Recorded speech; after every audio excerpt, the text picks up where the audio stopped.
George, why don't you and David come on up here? Stand a little bit. Put this under your book. All right, good morning, everybody. Thank you all for coming. For our media partners, for your records, I'm Hernando County Sheriff Al Nienhuis. It's pronounced Nienhuis, and it is spelled Nienhuis. I do have here today, as Denise mentioned, Detective George Logren to my immediate left. He has been highlighted. He's been the case detective on this for several years, and he's been highlighted. Many of you have probably seen him on some national and local documentaries and shows about cold cases and some of his successes. At any given time, I want to pat him on the back a little bit. At any given time, to put this in perspective, he probably has at least in the neighborhood of a couple dozen cold cases. Most of them are the most serious cases we have, and this is a good example of that. But because we have a very small number of major case detectives that have years of experience, like Detective Logren, he also has to, in addition to his cold cases, often assist in many ways in current hot cases, as well as even getting some hot cases assigned to him, especially the ones that are a little more sensitive or maybe will require a little more expertise to get to a conclusion. So I definitely want to let everybody know how much we appreciate him here, and you'll understand why in a few minutes. I also have our state attorney for the 5th Judicial Circuit, Bill Gladstone, here. I do have Commissioner and Chairman, County Commissioner John Alaco here. We could not do this without their support. Even something as simple as getting this room set up is important in our partnership of these types of issues. I also have former detective, now Sergeant David Boyer with the Pasco County Sheriff's Office, and you'll understand why in a little bit. I think most of you know already that we are here to talk about the Jennifer Odom case, but before I do that, I've got to go back about 13 months before Jennifer's case, before she was abducted, and in north central Pasco County, another young female who was getting off the bus, and she was in her mid to late teens. She was getting off the school bus and was horribly attacked and sexually assaulted. Brutally is an understatement. She actually had injuries to her head and skull that were very significant, and she was left for dead. Fortunately, the victim survived, but her life was forever changed even to this day. She was a true victim, a good kid. She actually moved from out of state to an area of less crime, Dean's List, just a good all-around kid, and suffered this very brutal attack, a true victim. And these are the most difficult and frustrating cases for law enforcement, because these are individuals that are not engaging in a high-risk lifestyle and are victimized. Fortunately, in that particular case, law enforcement was able to get some biological material, and of course, Pasco Sheriff's Office at the time placed that into evidence, and we'll talk about that in a little bit more detail in a moment. 13 months later, almost to the day, on February 19th, 1993, most of you know that Jennifer Odom in northeastern Pasco County was getting off her school bus. She was a little bit younger. She was only 12 years old. Again, another young person that we've come to know through this tragedy as being a water skier and just a good all-around kid. Everybody just loved her to death. And she was abducted. Of course, Pasco Sheriff's Office at the time started a massive manhunt, and every agency in the Tampa Bay area was looking for the blue truck that was seen in the area by some of her classmates. I think every one of us, and especially those in law enforcement, can look at Jennifer as our sister, our niece, our granddaughter, and realize that, man, that is a tragedy beyond tragedies. As we said, other students in the truck other students in the school bus saw a blue truck, and that was kind of the focus of the investigation over the last 30 years or so, because it was believed that that driver of that truck may have been involved in the abduction. 6 days later, on February 25th, the unthinkable happened. Jennifer's body was found here in Hernando County off of Powell Road. She, too, was brutally attacked and brutally, this time murdered. And she was out in that field for some time. We're not exactly sure how long her abductor kept her captive or when exactly the murder took place, but we are relatively confident the murder took place in that field, obviously sometime prior to her being found. Over the next 30 years, Hernando County Sheriff's Office detectives investigated Jennifer's murder. Every viable lead, including those that came from Pasco Sheriff's Office and or the Florida Department of Law Enforcement, or every citizen, from people that had some information to people that were totally off base on this investigation, but they were all tracked down and investigated thoroughly. Even some of the leads over the last few years were revisited just to make sure that the detectives didn't miss anything. I can tell you that the investigation never stopped. In fact, Detective Logan will tell you that on Friday afternoons when I was in the county and wasn't dealing with any difficult situation at the time from an administrative perspective, I would go back to his office, and if my sister was looking for me, she could usually find me back there talking to George about this or other cold cases. And this was usually the top of our discussion about what we'd done, what we could do, what we hope to do in the future on this particular case.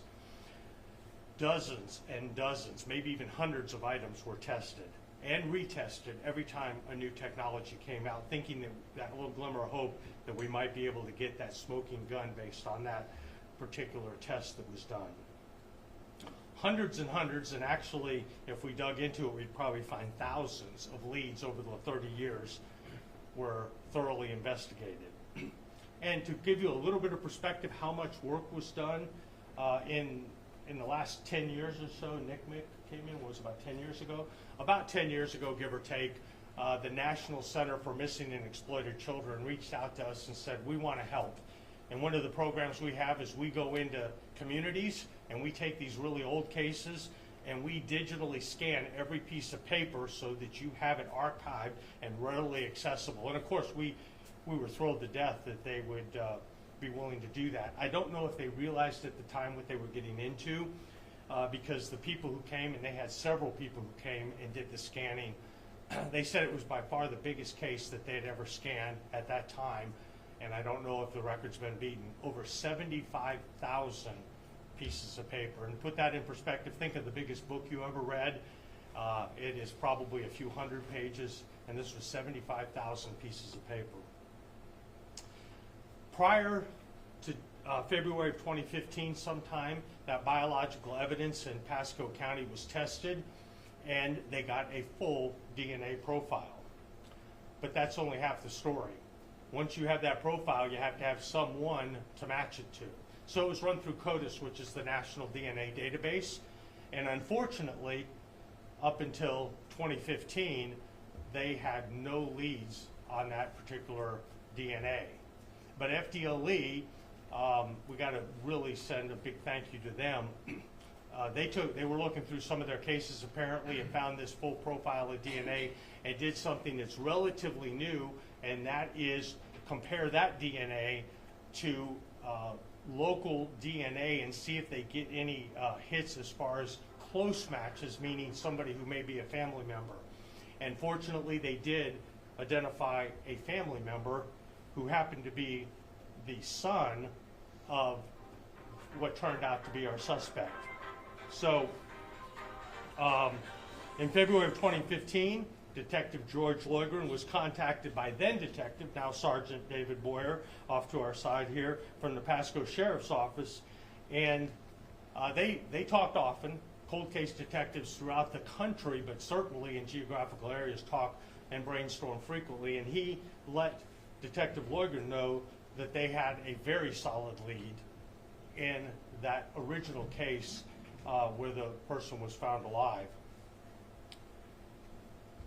They were able to narrow it down to Jeffrey Norman Crum. Many of you may recognize that name from the case in Pasco. His date of birth is 8/18 of 1961. The MOs in both cases were almost identical, with the exception of Jennifer, as we know, was abducted and found 6 days later. So he quickly, almost instantaneously, became our #1 suspect in the Jennifer Odom case. Detective Loigren, with assistance from our cold case volunteers, and we have a handful of volunteers that come in and work several hours a week, they started an intensive, because heretofore, I will tell you that we had many suspects in the Jennifer Odom case over the years, but just none of them panned out. And Jeffrey Crum was not one of the suspects that we had listed, so it really kind of came out of left field in 2015. But I can tell you at that point, Detective Loigren started an intensive investigation that took several years. I think he interviewed every single person that he could find, and that was dozens and dozens and dozens, that might have known or been even loosely associated with Crum before, during, or after the abduction of Jennifer Odom. After a lengthy investigation, those facts that he gathered during the investigation were turned over to our state attorney, and we started collaborating with them. We work very closely with them because we want to give them a case that is not only good to make an arrest and make charges, but we want to give them a case that's prosecutable and winnable. And so we continue to work with them on a very regular basis, doing anything they could think of that would help bolster that case. And you have to keep in mind that both agencies have those hot cases that are coming in, and they have to be worked. And the state attorney is no different. If they have a murder and it needs to be prosecuted, they can't put that on hold to do some of these things. So it was a lot of work by both sides. And I can tell you, a few days ago, those facts and circumstances were presented to the grand jury. Going to the grand jury is secret, and what happens in the grand jury is secret, but I do think that our state attorney can tell us a little bit about that, as well as maybe add a few other things, and I'll let him speak a few moments, and then I'll come back and kind of finish up with where we are today. So, Mr. Gladstone. Thank you, Sheriff.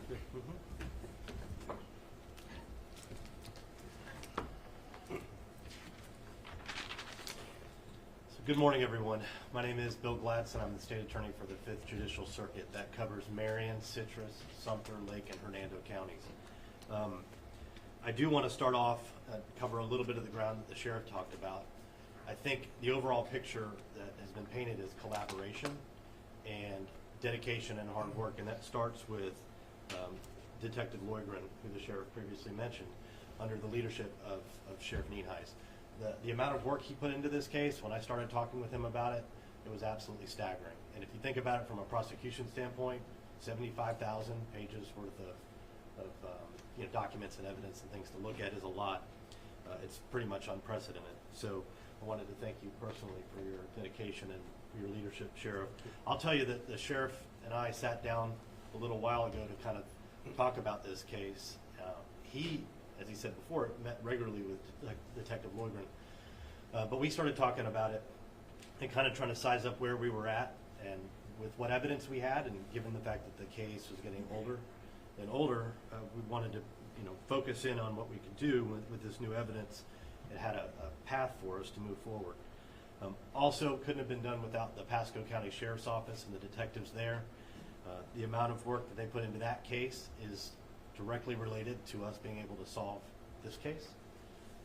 It's instrumental. I can't overstate how significant and important that evidence is. Bruce Bartlett, the state attorney from the 6th Circuit, whose office handled that case and then continued to handle it from conviction to appeal, post-conviction.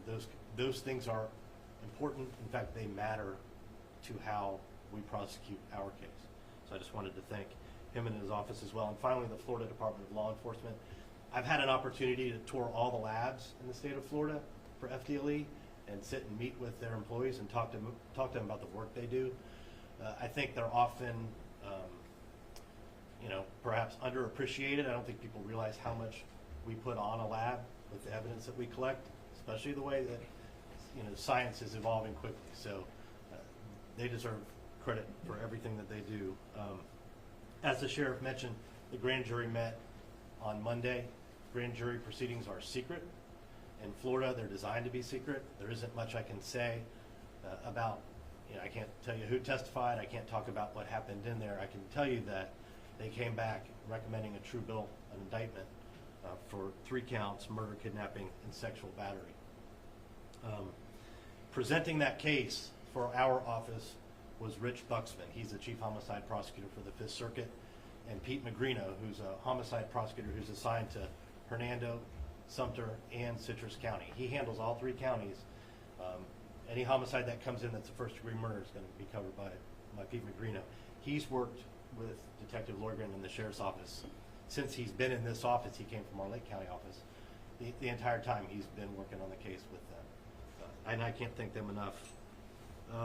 When we evaluate a case, when we make a decision on a case, particularly a case of this significance, we, of course, always want to make sure we have the right person, but we always want to make sure we have sufficient evidence to sustain a conviction, not just at trial, but on appeal. And that's an important evaluation. It's different than that you would get from law enforcement. It's a final conclusion, because if you're going to put that much effort into something, it needs to be done. We feel, and I have confidence that we have the right person and that we have the right aggravators in this particular case to treat it as a death penalty case. So that's something I felt that was important to get out today, because this is every parent's nightmare. This is a thing that keeps parents up at night, worried about their children. Having 2 kids myself, it's seeing the things that that we see. It's not good. So I just again want to thank everybody who worked on it. And I think I'll just turn it over to you, Sheriff. Yeah, we'll do questions later. Yeah. Thank you, everybody. Thank you.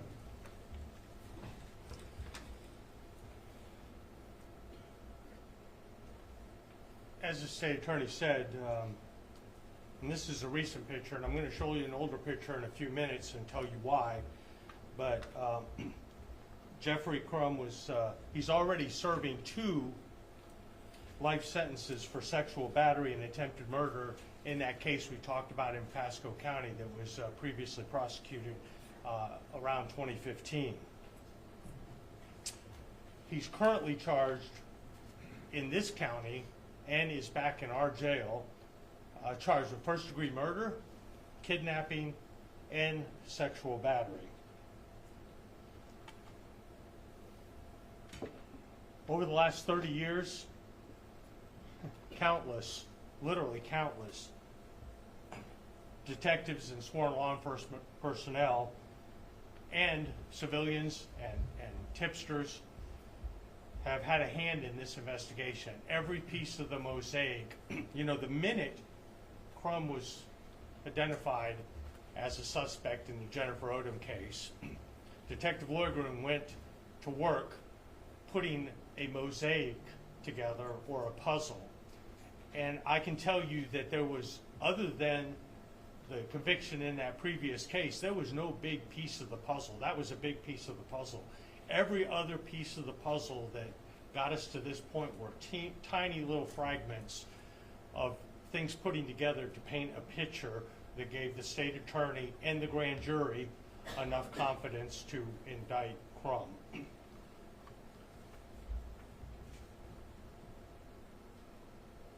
We're going to ask our media partners for some help.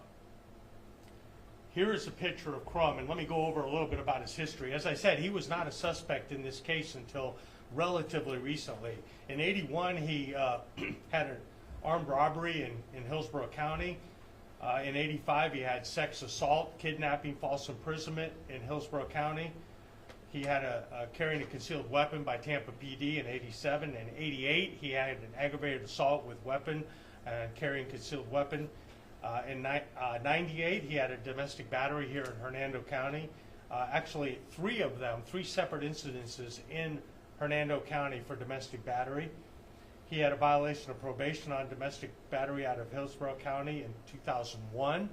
In 2005, he had an aggravated assault with a deadly weapon here in Hernando County. And then 2015, he had sexual battery with weapon or force, victim under 12 years of age, Pasco County Sheriff's Office. So he's a bad individual. And getting ready for today, I was really working hard to come up with some words that would adequately describe these 2 particular cases and the individual responsible for that. And the closest words I can come up with are not fit for TV, so I'm not even going to try to illustrate how we feel about an individual that do this to young girls, true victims. But what we need from our media partners is to get this old picture out, because there's 2 things that we're hoping to find. We're not surprised if there are additional victims out there. There's also a picture up there to my left and your right. We think there could possibly be additional victims, which of course would help this particular case and also maybe bring justice to those individuals. But just as importantly, over the years, and I think we put out some information about this a few years ago, we have had a couple anonymous tips come in. And based on the content of those tips, we are 100% positive that there are individuals out there that have more information about the Jennifer Odom abduction and murder. And we would like those people to come forward. Now, it could be a couple reasons they had not come forward before. Maybe their interactions with law enforcement in the past have not been great, and they don't particularly care to do that. And or they're scared of this individual. This is not somebody that would be taken lightly, particularly by a citizen who may have information about his criminal activity. But we really beg and plead for anybody who may have information on the Jennifer Odom case, or any other for that matter, but particularly the Jennifer Odom case, to come forward so we can make what we believe is an excellent case that much stronger against this individual, to make absolutely sure that he is held accountable for what we believe wholeheartedly that he did to Jennifer Odom. And if anybody does have any information, they can call the main sheriff's office telephone number at area code 352-754-6830. That's the main number. And just ask for Detective George Loigren or our cold case detective, and he will be happy to take that information. Again, I can't say enough about him. I'm going to have him come up in just a minute and maybe answer some questions, as well as Sergeant Boyer. And I also want to give our chairman of our county commission just a moment. And this is going to take a while, but it will give you just a tiny glimpse of the width and depth of this investigation. We have some individuals and or agencies that we have to go on record as thanking for helping. And I tell you, when you ask on a case like this, it doesn't matter whether it's Maine or whether it's Pasco. People drop what they're doing and help. And again, as was already said, Pasco Sheriff's Office, we absolutely could not have done this without them. And as I said, our cold case detectives and our detectives talk every single day on cases and try and brainstorm and work together. Florida Department of Law Enforcement, as was mentioned, their lab was jammed up on this, and they certainly gave Pasco what they needed to solve that case, which again led to us solving ours. The FBI, over the years, they have done a tremendous amount of work on this case. The 5th Judicial Circuit, the state attorney, Mr. Gladson, he has always been available and willing to help, and I will tell you, he has a record in the state of being very willing to prosecute and send true criminals to prison, and we appreciate that partnership we have with him. As he said, the 6th Judicial Circuit State Attorney, they have been instrumental in helping us. Bodie Laboratory, Orchid Cellmark Laboratory, Pinellas County Sheriff's Office, Dr. Aaron Kemmerly from USF, Hillsborough County Sheriff's Office, Florida Department of Corrections, Ashtabula Police Department in Ohio, Pacific Police Department in Missouri, Chester County Sheriff's Office in Tennessee, DNA Labs International in Florida, Bangor Police Department in Maine, Dover Foxtrot Police Department in Maine, Georgia Bureau of Investigation, Tampa Police Department, Lee County Sheriff's Office, Astria Labs in California, Dade City Police Department here in Florida, National Center for Missing and Exploited Children, as I mentioned, Bibb County Sheriff's Office in Georgia, Savannah Police Department in Georgia, Madeira City Police Department in Ohio, Mesa County Sheriff's Office in Colorado, Fairfax County Police Department in Virginia, Spotsylvania Sheriff's Office in Virginia, Newport News Police Department also in Virginia, Lawrence County Sheriff's Office in Georgia, Warsaw Police Department in Indiana, Ponderosa, I guess, County Sheriff's Office in Montana, Kings County Sheriff's Office in Michigan, Volusia County Sheriff's Office here in Florida, Duval County Sheriff's Office here in Florida, St. John's County Sheriff's Office here in Florida, Massachusetts State Police, New Bedford Police Department in Massachusetts, and, of course, Jennifer Odom's friends and classmates have always been willing to step up and help us. So, and I can almost guarantee you there are people we probably, or organizations that we left out, but I think that gives you a little, and Detective Loigren talked to every single one of these, and it wasn't a 2 or 3 minute call. Oftentimes went to some of these areas and worked with these. So the amount of work that was done was overwhelming.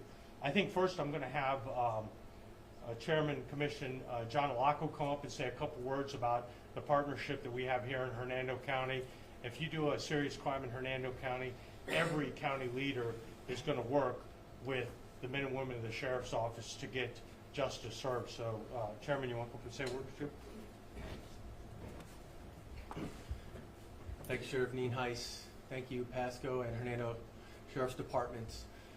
I'd like you to take a picture. I mean, look over there at those pictures. Okay, I have 4 children. 3 of them are girls. I have 8 grandchildren.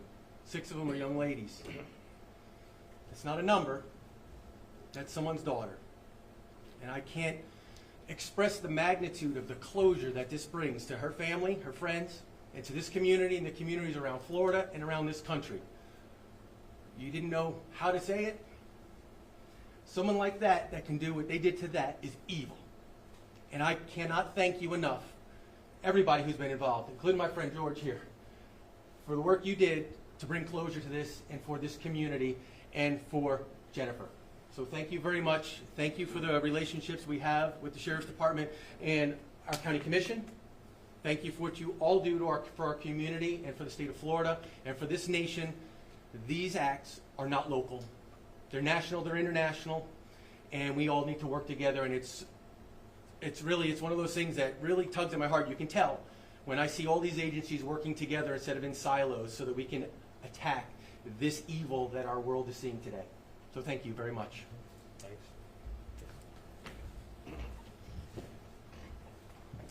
Yeah, even hardened detectives get emotional over this one. So, speaking of, he's not so hard, but he's one of the best I know, and I tell you, he has a memory. I consider myself to have a pretty good memory when it comes to facts and circumstances of cases, but George blows anybody I know out of the water about the minute details of very complex cases. And I thought he might come up and say a few words, and if you have a couple questions, he's probably not. I'll put you on notice, he's not going to be able to answer a whole lot of them, but I certainly want to make sure he gets the credit he deserves for the work he's done, the thousands of hours he's put into this. So, George? Thank you, sir. I want to thank everybody who spoke before me. Any of you know me, when this comment was made about long phone calls, you know how I talk a lot, so that's why they're all long phone calls. But I want to thank everybody for coming. I want to thank all my past and present and partners and my cold case volunteers who've worked hundreds of hours. And you find people of the press, if you could respect the family of Jennifer Odom right now and give them some time to process all this. I'm sure the sheriff or somebody else would mention that, but I figured I'd throw it in there now. Just try to give them some time to process this. We spoke to them yesterday. It's just, after 30 years, there's a lot to get through. I guess shock is one word, happiness, joy. I mean, it's a horrible act that occurred, so you're not really getting what you want back, which I don't have that power to do that, which would bring the child back to them, but at least this individual is going to pay for what he did. But I know in the future they'll be willing to make a statement and come forward, and I'm sure they'll reach out to anybody here in the audience that they've already spoken to in the past when that time comes. So if you could please give them that now, I'd appreciate it. Anybody have any questions for George, maybe? Detective, it wasn't necessarily the DNA. It's circumstantial evidence that you put in the man hours to gather, the interviews. Can you just clarify that? Because I know DNA connected him to the first case. It's not necessarily the linchpin in this case. Well, I'm not going to not make any statements about the active case, obviously, because although Jeffrey Crumb's arrested, now the court proceedings are going to begin, whether it's 6 months or 6 years, the way the court system is and the size of this case and the magnitude of it. Well, I'm not going to say anything. Unfortunately, I'm sorry, but we have to keep that all close to our vest, and when the time comes, if there's resolution to this, then everything will come out.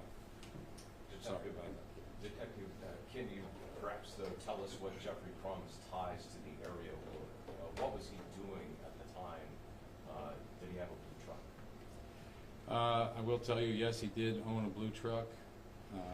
He was familiar with the area. He did travel the road frequently, and he did live in that area of Pasco County. Do you know what he was doing for a living back then? He was a drywall guy at that time.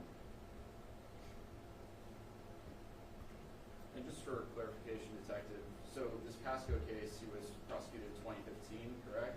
Yes. Within that case, I mean, how soon after did you guys kind of target him with this investigation for Jennifer Odom? Well, he became a person of interest immediately because of the two similarities in the case. And at the time I talked to Detective Boyer, now Sergeant Boyer, we spoke about it. We went over information that we both collected from him, and shortly after they would make their arrest on Jeffrey Crumb. And from there I began my investigation. Sir? Yes, sir. And you said that was in 2015 when he became identified as a suspect. Why did it take so long? That's like 8 years. Well, an investigation of this size takes a long time. I like to try to dot all my I's and cross my T's and be thorough and do everything I can think of, things I haven't thought of, talk to other guys, collaborate, what else could I do? These investigations take a lot of time. Then, obviously, COVID struck the nation. That kind of backed up the court system with COVID, where no one was getting within so many feet of each other.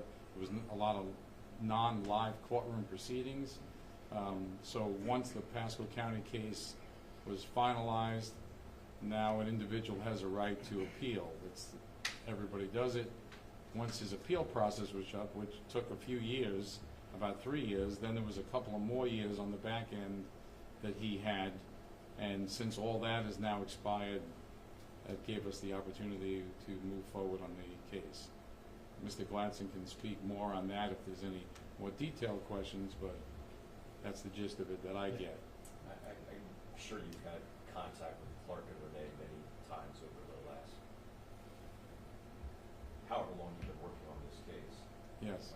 How did they react to this news? Because I know that they didn't want to comment about anything, even though Mr. Crumb's name is associated with this case for many years. How did they take things?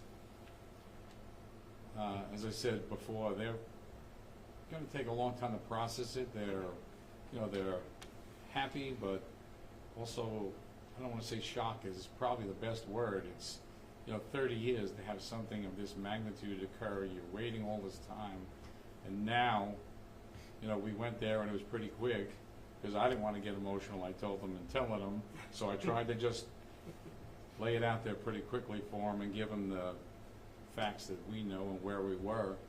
So it's a lot for them to just take in and absorb. I imagine it's going to take some time before it really sinks in. I know you've spoken to them in the past, right? So you know how they are. Like any parent. This is not only a nightmare for any parent. I mean, as Mr. Laco said, I have 6 grandchildren myself, 3 girls and 3 boys, and 2 daughters. This isn't a parent's nightmare. This is a community nightmare. This is law enforcement's worst nightmare, to have an abduction of a child and then everything that follows throughout the nation, probably throughout the world, but definitely in our nation. What does Detective, this how mean is to you, George? What does this mean to you to stand here today and tell us all this? Well, I'm happy that we're at this point where we're able to charge Jeffrey Crum and begin the legal process on having him answer for what he did. And then, honestly, for me, after all this, I'll be back working on one of my other cases, just to make sure everything's done that I need done here in the follow-up. There's a tremendous amount of work that goes into a homicide investigation, more than you could ever know. Even one that you could say you arrested the guy on that day, the amount of follow-up investigation and subpoenas and search warrants, especially in today's world, it's massive. So in a case like this of 30 years, there's a lot more work that's been, I mean, everybody worked thousands of hours. My volunteers put in thousands of hours. The Pasco guys, I don't know how you could tally up a accurate number, but it's a long time, probably a few years worth of investigative work with everybody combined. Detective, I know you said you can't get into a lot of the specifics regarding what led to this arrest, but was DNA and the technology surrounding the use of it and did that play a role at all in this? Overall, it did. DNA, absolutely, especially with new technologies today. DNA is changing every day, every minute of the day. So overall, yes, I'll say it did. Did you ever talk to Crum about it? Yes, I did. But I'm not going to go into what he didn't say or did say. Unfortunately, I'm sorry. Would love to have been a fly on the wall for that conversation. Well, that'll all come out in the end, obviously. Hey, Detective, a few years ago, burnt book bag and clarinet was found on almost the west side of the county here in Hernando. Were you able to connect that to Jeffrey Crum? That was found back in January of 1995, so Oh, God, so it's it's a long time ago. Yeah, And time warps, first of all, I know, It's but been around a long time. without getting into any details, I'll say yes. Okay. Was there ever a time that you just felt like we're not going to be able to close this case? And how has this personally affected you over the last 30 years? Well, 30 years ago at this time, I was actually in California celebrating my son's 8th birthday. But as you all know, obviously with my North Florida accent, I came from New York City. So I didn't know about the case till I came here to work in Hernando County Sheriff's Office and knew a little about it. And then when I became the cold case detective, I began reading it, and it's like any other guys in the room, detectives, you have to take pride in your job. I don't sleep much. I wake up, I'm making sure I did I do that in this case? What else could I do? Could I do something better? You know, and you take it to heart. I take all my cases to heart, as I can speak for all the guys in my unit and girls in my unit. Everybody works very hard and diligent. I'm happy with where we're at, and just hope for the best in the future. Let's give Sergeant Boyer a chance here. Thank you, everyone. This is, as I said, this is Sergeant David Boyer. He's from the Pasco Sheriff's Office. Go ahead. You might want to talk a little bit about that first case and maybe answer a question or two. Thank you very much. I appreciate it. My name is Sergeant David Boyer. I'm with the Pasco County Sheriff's Office, and I'm currently a homicide sergeant over in Dade City. Anybody have any questions for him? So, obviously Pasco was very involved in this from the start because of where her home is located. Does this mean to you and to the rest of your squad? Because I know that several of them have worked diligently on this case themselves. Exactly. I consider myself the last person to carry the baton across the finish line with the case from 1992 in Pasco County. So I'm very excited and proud of our partners in Hernando County. I'm also very proud of the Odom family that lives in Pasco, and I can say for all of the members of the Sheriff's Office in Pasco County, we're just very excited that you guys were able to take this case across the finish line and have this type of conclusion on its way. So we're very proud of everybody and very excited to be affiliated with this investigation and our partners in Hernando.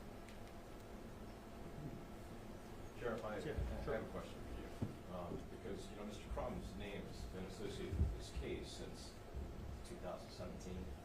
You know, we were told we were wrong about that, that he was not the suspect, and that all of our information.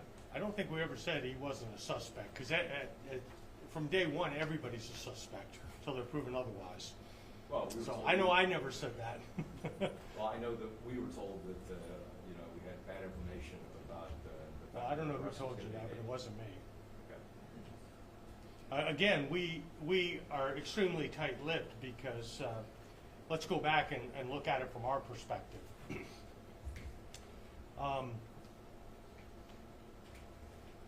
One of the best tools we have in law enforcement is, for lack of a better term, the element of surprise, and making sure the bad guy doesn't know everything we know. Well, Crumb was sitting in jail, though. He was sitting in prison on a life sentence. Right, he was, but we didn't necessarily want him to know what we knew about him or how much we knew or how much we were looking at him, because if there's any glimmer of hope that he will let his guard down or make a mistake or say something he shouldn't have, that's for the detectives to decide when they're sitting face to face with him. It is not something for us to do in the media. So, I do want to go back and say that to answer a little bit more, maybe not give specifics, but yes, the DNA in Pasco was absolutely critical to our case. It was a totally separate victim, but it was obviously our suspect's DNA, and he was subsequently convicted on that. So that DNA is critical, and that's, I won't belabor this point, but you know, the last year I've been working hard to get rapid DNA here in Hernando County in our booking section to take some of the burden off of FDLE so they can focus on items just like this, the familial matching of DNA and so forth. So that's you know, that's a critical component of that. But yeah, we have to constantly balance what some people may call transparency with what it takes to get the case across the finish line. And we certainly don't relish or enjoy the fact that we can't release a lot of information. I would love to tell you everything that George did and what came of it and everything, but that will make his job exponentially more difficult. And if I were to talk a lot about the case before George finishes his case, it makes his job exponentially more difficult. And of course, when that does happen, you could make the argument that some of the items that were released in this case early on, in the zeal of trying to get more tips and information, a lot of information was released about that case back then that I would venture to say that most agencies would probably not release today. And it did, you know, ultimately we were successful, and I don't think it hurt the case, but it certainly could have hurt the case in that case. Do you have any questions for me before we conclude? Sir, when you said there's other potential victims out there, are we talking about victims in this area, Florida? We don't know. You don't know, nationwide? Yeah, I mean, this is a bad guy who is very violent, who enjoyed violence and enjoyed hurting people, particularly women, particularly taking advantage of them and raping them. And you know, there's evidence in his history, and some of it's part of the case, that he was very, very violent when it came to his acts against women. So that being said, we don't have any specific information of any specific victims, individuals, or locations, but it stands to reason that they're likely out there. But more importantly, and what I really want to stress, I think even more important than that, we truly believe there's one or more individuals out there that have information that would help add a little piece to that mosaic about what happened with Jennifer, because they gave some specific information in that anonymous tip that we believe they knew something about this case that the average citizen knows nothing about. So if that person could come forward, we would be eternally grateful. I know the state attorney would appreciate it, and the whole community would appreciate them coming forward and talking to Detective Leugren about what they know or what they heard. And frankly, anybody who's dealt with Crum, who he may have given information to, no matter how small, we'd like to talk to them, because again, that will add another piece, another independent witness to that mosaic of what he either did or admitted to doing to individuals. So we certainly want to get that. And again, here's a picture of what he looked like back then. And so this is very important. If you knew this guy in the Pasco, Hernando County area back in the 90s or late 80s, get with Detective Leugren, and he'll be happy to sit down and talk with you. And again, if nobody has any other questions, I know George mentioned it, and I want to do a shout out. There's a couple of them sitting over here. Some of our cold case volunteers. We have people from all walks of life that come in, either retired law enforcement, accounting, and they come in and they help George get some of these things together. And I want to personally thank you all. I know George, it seems like every time I go back there, you all are back there, and I know George speaks very highly of what you've done in an effort to help him, so thank you, because we just don't have enough people to do what we need to do, so thank you all. All right, if there's no other questions, again, thank you. And as George said, please, please, please be respectful of the family for the next several days or weeks. And George will be talking with them, and when they're ready to release a statement, I think they've already made a lot of statements on this. I think their position is definitely public, but please respect them for the time so they can digest this and deal with it in their own way privately. Thank you all. Have a great day, and thank you for coming out. Sheriff, is Jeffrey from here in Hernando County? Yes, he is. It's in the Hernando County Jail. And will he be having a first appearance? Either today at 1 or tomorrow at 1. I think it's today. I think it's today. Thank you, appreciate it. Okay, thank you all.